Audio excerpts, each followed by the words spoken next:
Thanks for watching. We appreciate you. Please subscribe.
For 10 days in 2018, many in Laredo were living in fear.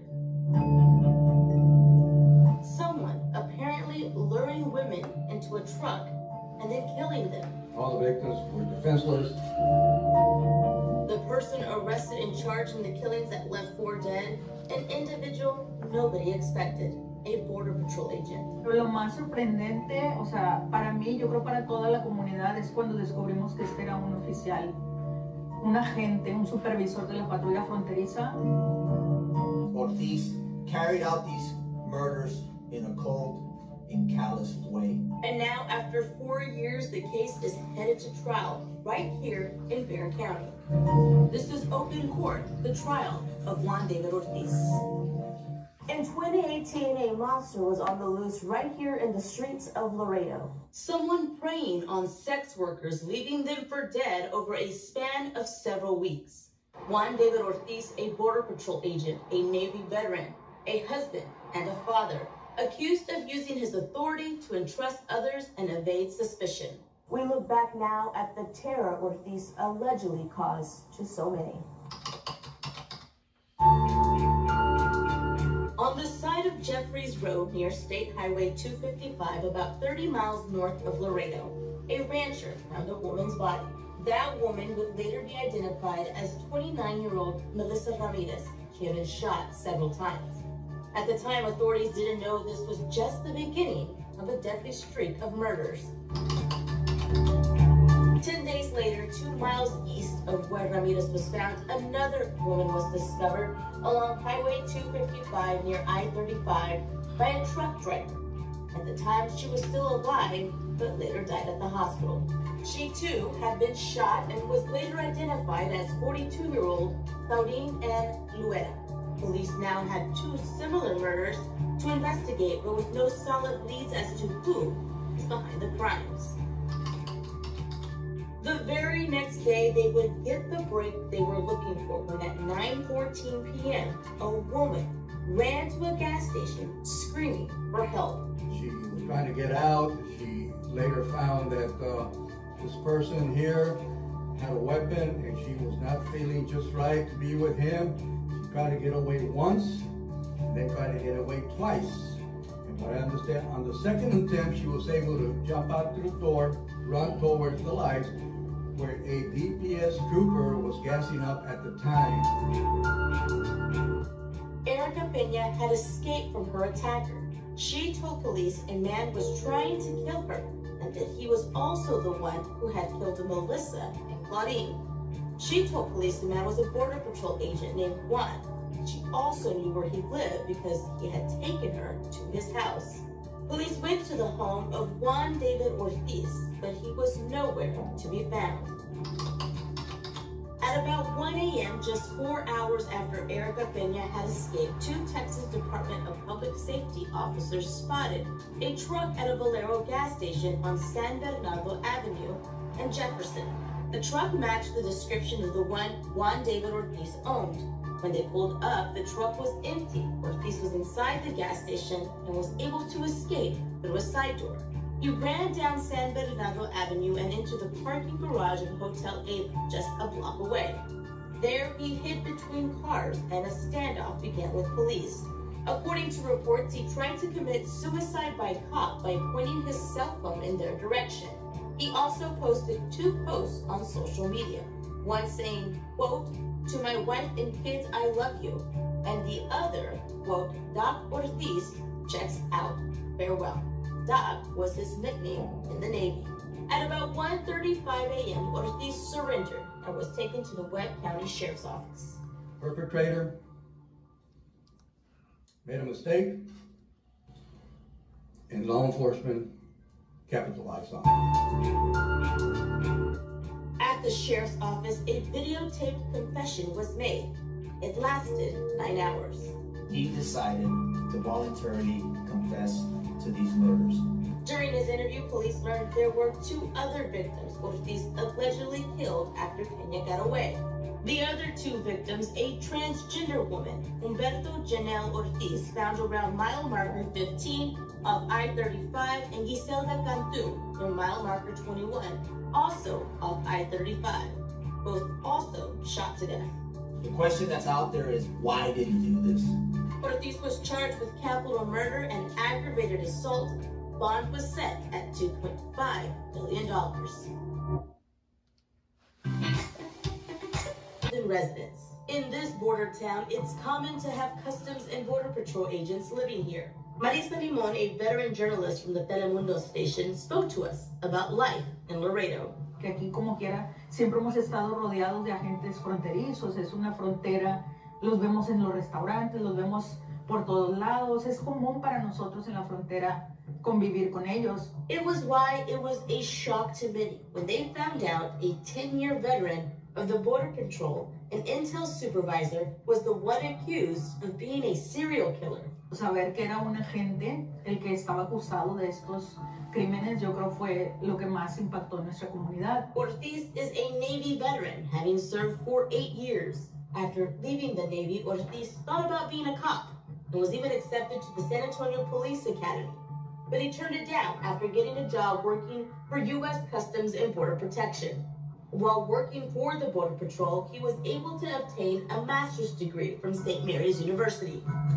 As for his personal life, Ortiz had a wife and 2 kids and lived in a quiet subdivision in Laredo. So why are police saying he murdered 4 women? Ortiz apparently in his taped confession says he wanted to clean the streets of Laredo. He thought he was doing a service by killing them. All the victims were known to frequent the San Bernardo Avenue area. The road runs through Laredo parallel to I-35. Each victim had their problems and vices, but those who loved them knew them for so much more. One mother still dealing with the heartbreak and loss of her daughter, Melissa Ramirez.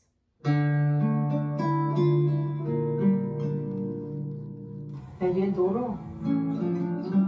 A mother still in mourning, Cristina Benavides often visits the cemetery in Laredo where her daughter Melissa's ashes sit in the columbarium. She remembers her daughter vividly, especially the last time she saw and spoke to her, 3 days before her murder. Estaba en mi casa y ella llegó, estaba muy alegre y todo, y estuvo ahí conmigo. Nomás me dijo que se iba a ir otra vez. Y fue cuando le dije, Dios te bendiga, le dije, ten mucho cuidado. Days later, her world shattered when police came to her home to tell her that Melissa had been killed. Sentí que se me fue todo. Sentí que se me bajó la sangre, no sé, helado. Y pues grité, porque le dije, ¿cómo? ¿Por qué? Court documents later revealed that Melissa knew Juan David Ortiz, but Cristina says her daughter never spoke to her about him, and she was shocked that a man who was a Border Patrol agent would be charged for this crime. Cristina would eventually face Ortiz when he was first brought into a Webb County courtroom. In fact, Cristina was so overwhelmed, she yelled at him, calling him an assassin. ¡Maldito asesino! Se volteó para caminar y yo me paré y le grité que era un asesino. Él volteó y se sonrió. Y eso fue lo que más me hizo llorar. 4 years later, and Cristina is still dealing with the loss of Melissa. Ya la vida a mí me cambió. Yo ya no soy de como era antes, que era bien alegre, me sonreía. Ya no es igual. Se me fue la mitad de mi corazón.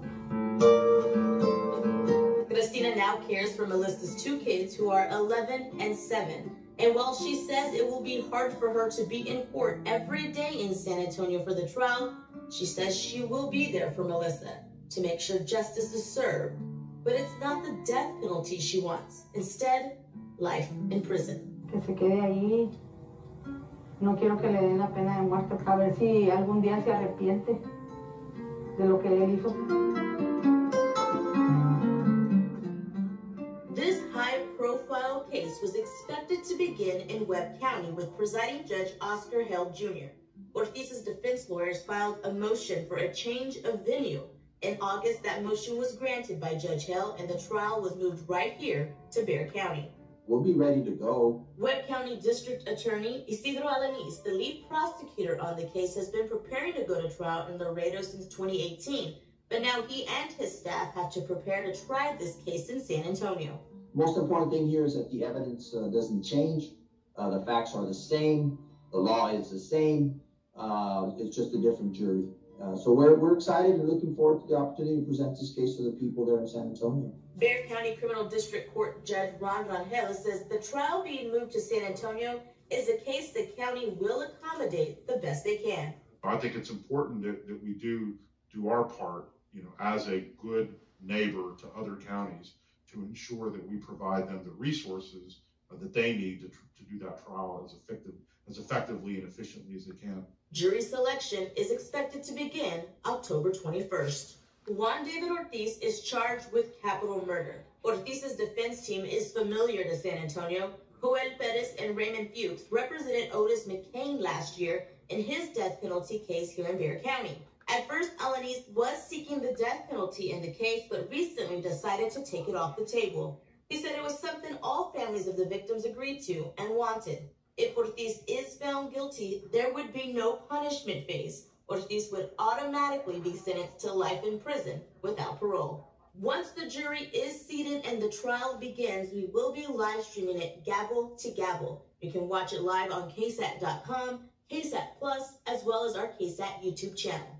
And when that trial begins here on November 28th, we can expect more details to be revealed and lingering questions to be answered. As for the families, hopefully some closure.